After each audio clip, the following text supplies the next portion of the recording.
नमस्कार दोस्तों। संभल के सीईओ अनुज चौधरी के होली जुम्मे वाले बयान पर अब मुख्यमंत्री योगी आदित्यनाथ का भी बयान आया है।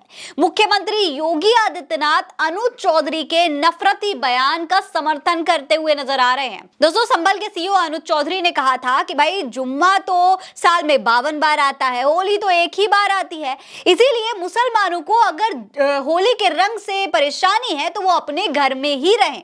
दोस्तों, अधिकारी के इस बयान का पूरे उत्तर प्रदेश में काफी विरोध हुआ था। सोशल मीडिया पर भी इस बयान को वायरल करके विपक्ष ने तमाम तरीके के सवाल उठाए थे। ये सवाल भी उठाए थे कि क्या उत्तर प्रदेश का प्रशासन और पुलिस अधिकारी अपनी जिम्मेदारी से पीछे हट रहे हैं? क्या उन्होंने साफ ये कह दिया है कि वो मुसलमानों को सुरक्षा नहीं दे सकते हैं? इस तरीके के तमाम सवाल उठ रहे थे, विपक्ष भी सवाल उठा रहा था। लेकिन इन सब के बीच हैरान करने वाली बात यह थी कि उत्तर प्रदेश के मुख्यमंत्री ने खुद उनके इस बयान का समर्थन कर दिया। दिल्ली में आयोजित इंडिया टुडे कॉन्क्लेव में मुख्यमंत्री योगी आदित्यनाथ आए हुए थे और हर मुद्दे पर बात कर रहे थे। इस दौरान जब उनसे पूछा गया कि संभल सीईओ के बयान पर उनकी क्या प्रतिक्रिया है, तो इस पर सीएम योगी आदित्यनाथ ने कहा कि अनुज चौधरी क्योंकि एक रेसलर हैं, इसी वजह से उनकी जबान थोड़ा कड़क है, कड़क भाषा में बोलते हैं, लेकिन उन्होंने कुछ भी गलत नहीं कहा है। सीएम योगी आदित्यनाथ ने साफ तौर पर यह बात कह दी कि अनुज चौधरी जो बयान दे रहे हैं उसमें कुछ भी गलत नहीं है, वो रेसलर है इसलिए वो इस तरीके के बयान देते हैं। दोस्तों, सोचने वाली बात यह है कि प्रधानमंत्री नरेंद्र मोदी दावा करते हैं कि वो सबका साथ सबका विकास करेंगे, वो सबके प्रधानमंत्री हैं, लेकिन यहां पर उन्हीं के पार्टी के मुख्यमंत्री सीएम योगी आदित्यनाथ वो लगातार मुस्लिम विरोधी बयान देते रहते हैं और अब वो इस तरीके का बयान दे रहे हैं। उनको कहना क्या चाहिए था? जनता को उनसे उम्मीद थी कि भाई वो प्रदेश के मुख्यमंत्री हैं, उनकी जिम्मेदारी है कि वो जनता की जो भी त्योहार हैं उसमें उनकी सुरक्षा को सुनिश्चित करें। लेकिन योगी आदित्यनाथ ने ये तमाम चीजें करने के बजाय साफ साफ ये कह दिया कि भाई जुम्मे को मुसलमानों को घर में रहना चाहिए। हालांकि बाद में ये भी कहा कि अगर नमाज पढ़नी है तो 2 बजे के बाद बाहर निकलिए, लेकिन जब तक होली खेली जा रही है तब तक बाहर ही ना निकलिए। दोस्तों, जनता को उम्मीद होती है कि पुलिस प्रशासन उनकी सुरक्षा सुनिश्चित करेंगे।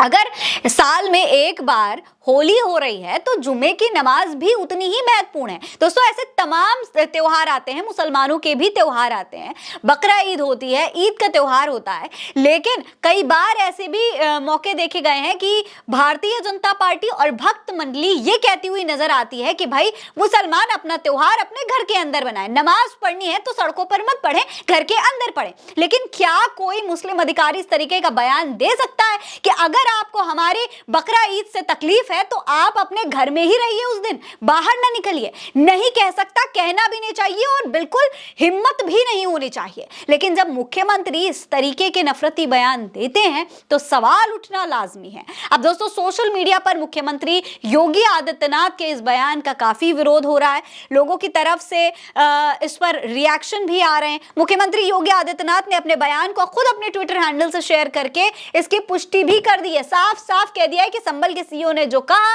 वो उससे समर्थन रखते हैं और उन्होंने खुद उनके बयान का समर्थन कर दिया है। इस तरीके से ट्वीट भी किया है उन्होंने। हालांकि उनके इस ट्वीट पर रिएक्शन क्या आ रहा है लोगों पर, जरा उस पर भी गौर करिए। देखिए, यूथ अगेंस्ट हेट नाम के एक पेज ने इस पर एक लंबा चौड़ा सा ट्वीट किया है। लोग क्या कह रहे हैं, वो क्या कह रहे हैं, जरा देखिए। ये बात हर त्योहार पर कही जाती, केवल होली पर नहीं। जून में कहा गया कि सिर्फ 28 दिन का कावड़ है, कावड़ियों को रोड पर डीजे पर थिरकने दो, शराब की दुकानें खुली रहने और नॉनवेज की बंद रखो। फिर 5 दिन की जन्माष्टमी में दिन रात डीजे, फिर 10 दिन की नवरात्रि प्लस दशहरे में दिन रात का साउंड पर भजन और 10वें दिन ट्रैक्टर पर लद कर डीजे के साथ विसर्जन, फिर 8 दिन की गणेश चतुर्थी डीजे प्लस विसर्जन, दिवाली में साउंड पर संगीत प्लस रोड पर पटाखे, फिर 45 दिन का कुंभ, पूरे मध्य यूपी की सड़कें 45 दिन के लिए जाम, फिर सड़कों पर शिव बारात की शोभा यात्रा। अब अगले महीने 10 दिन की रामनवमी भी है जिसमें डीजे पर शोभा यात्रा पर सड़क पर होगी। इन सभी प्रोग्राम से अल्पसंख्यक समाज को कोई दिक्कत नहीं है। साल में 120 से 140 दिन तक सड़कों पर होने वाली हिंदुत्ववादी शोभा यात्राओं को बढ़ाकर 250 से 300 कर दिया जाए तो और भी अच्छा होगा। लेकिन कोई उन्मादी मोदी ये ना कहे कि होली पर अनजान लोगों पर रंग फेंका जाएगा, इसीलिए घर से ना निकलो, क्योंकि सलाह त्योहार मनाने वालों को दी जाती है, ना मनाने वालों को नहीं। यानी कि साफ तौर पर इनका कहना है कि भाई इतने त्योहार होते हैं, सड़कों पर भी होते हैं, लेकिन यहां पर सरकार की यह जिम्मेदारी थी कि जो लोग होली मना रहे हैं उनको यह हिदायत दी जाए कि भाई इस तरीके से आप मनाइए कि किसी को कोई तकलीफ ना हो। दूसरा अपना काम करना चाहता है तो वो अपना काम भी करे और आप अपना त्योहार भी मनाइए। आपके त्योहार से किसी और को तकलीफ ना हो, यह सलाह देनी चाहिए थी। लेकिन ऐसी सलाह देने के बजाय उल्टा लोगों को घर में बंद रहने की सलाह दे दी। और तो और सीएम योगी आदित्यनाथ उनका समर्थन भी कर रहे हैं। दोस्तों, ये सवाल उठता है कि भाई योगी आदित्यनाथ क्या मुसलमानों के मुख्यमंत्री नहीं है? आखिर उनको मुसलमानों से इतना परहेज क्यों है? दोस्तों, इसके अलावा कई और लोगों ने भी इस पर ट्वीट किया है। विशाल ज्योति देव लिखते हैं कि इस बार ईद मंगलवार को पड़ेगी मुख्यमंत्री जी। अगर आपका तर्क माने तो उस दिन सारे हनुमान मंदिर बंद रखने चाहिए, क्योंकि मंगल की आरती तो हर सप्ताह होती है, लेकिन ईद तो साल में एक ही बार पड़ती है।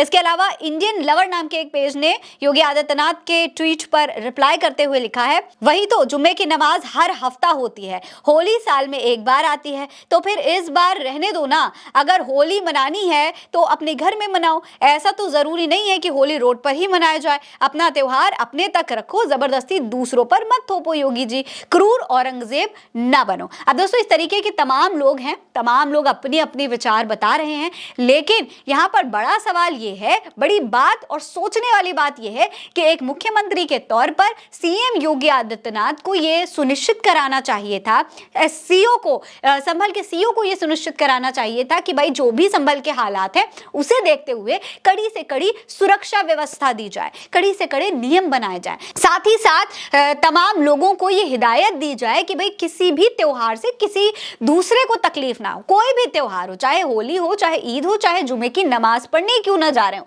किसी भी दूसरे समुदाय के आपके त्योहार से तकलीफ ना हो, यह हिदायत देनी चाहिए थी। लेकिन इन तमाम बातों को नजरअंदाज करते हुए सीधे सीधे नफरती बयान अब दिया जा रहा है और सोशल मीडिया पर यह वायरल हो रहा है। हालांकि आपको मैं बता दूं दोस्तों, कुछ समय पहले एक रिपोर्ट भी सामने आई थी। इस रिपोर्ट में बताया गया था कि भारत में बीते साल यानी कि 2024 में नफरत फैलाने वाले भाषणों में 74% की बढ़ोतरी हुई है। यानी कि लगातार नफरती बयान दिए जा रहे हैं। 2024 की ये रिपोर्ट है और 2025 में भी हालात दोस्तों आपके सामने हैं। इंडिया हेट लैब की रिपोर्ट के मुताबिक पिछले साल 1000 से ज्यादा नफरती भाषण दिए गए, जबकि 2023 में ऐसे 688 घटनाएं दर्ज की गई। रिपोर्ट में कहा गया है कि अल्पसंख्यक विरोधी नफरती भाषण के 1165 दर्ज मामलों में से 98.5% में ये तो साफ साफ है कि ये मुस्लिम विरोधी है, मुस्लिम समुदाय के खिलाफ है या फिर ईसाई समुदाय को निशाना बनाते हुए हैं। दोस्तों, हेट स्पीच की लगभग 80% घटनाएं भारतीय जनता पार्टी और राष्ट्रीय जनतांत्रिक गठबंधन यानी कि एनडीए द्वारा शासित राज्यों या फिर केंद्र शासित प्रदेशों में हुई है। यहाँ पुलिस और सार्वजनिक व्यवस्था भाजपा के नेतृत्व वाली केंद्र सरकार के अधीन है, ऐसा रिपोर्ट में लिखा है। पिछले साल देश भर में नफरती भाषण की 47 इंसिडेंट्स हुए थे उत्तर प्रदेश में, मध्य प्रदेश में और महाराष्ट्र में, और इन सभी जगहों पर भाजपा या उनके सहयोगी दल का शासन है। इसके अलावा रिपोर्ट में यह भी लिखा है कि योगी आदित्यनाथ के नेतृत्व वाले उत्तर प्रदेश में सबसे ज्यादा 242 हेट स्पीच की घटनाएं दर्ज की गई हैं। यानी कि सबसे ज्यादा हेट स्पीच उत्तर प्रदेश में योगी आदित्यनाथ के अंडर दी जाती है मुसलमानों के खिलाफ। अब दोस्तों, इस तरीके के बयान जब लगातार आते हैं और उन पर ये रिपोर्ट्स खुलकर आती हैं तो भारतीय जनता पार्टी के नजरिए पे, मानसिकता पे सवाल उठने लगता है कि क्या ये है सबका साथ सबका विकास का मॉडल? वो दावा जो भारतीय जनता पार्टी हर चुनाव से पहले करती है, क्या उसमें जरा सा भी तर्क है? क्या उसमें जरा सी भी सच्चाई है या नहीं? इस पर आपकी क्या राय है? कमेंट सेक्शन में लिखकर हमें जरूर बताइएगा। ये खबर आप उल्टा चश्मा यूसी पर देख रहे हैं। मेरा नाम है फरीन अंसारी। आप रहे स्वस्थ मस्त, बस यही है दुआ हमारी। नमस्कार।